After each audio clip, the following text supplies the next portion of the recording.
তো দেখুন এখানে রেস্কিউ করতে এসে একটা চামচিকে যেটাকে বলা হয়, তো এও তো ওয়াইল্ড অ্যানিমেলের আওতায় পড়ে, কোনোভাবে কাদার মধ্যে পড়ে গেছে।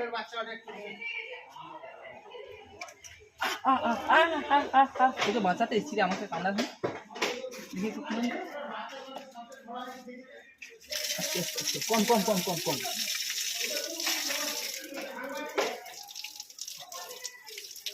অনেকক্ষণ কাদার মধ্যে পড়ে আছে,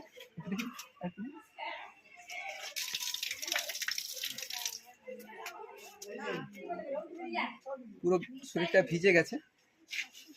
দেখুন প্রকৃতির প্রত্যেকটা ছোট ছোট প্রাণী আমাদের প্রকৃতির জন্য গুরুত্বপূর্ণ, তাই কোনো বন্য প্রাণী হোক বা কোনো প্রাণীকে মারা বা খাওয়া এটা যেমন অন্যায় তেমন ক্ষতিকর, নিজের জন্যই ক্ষতিকর। তাই আমরা সবসময় চেষ্টা করবো যে কোনো বন্য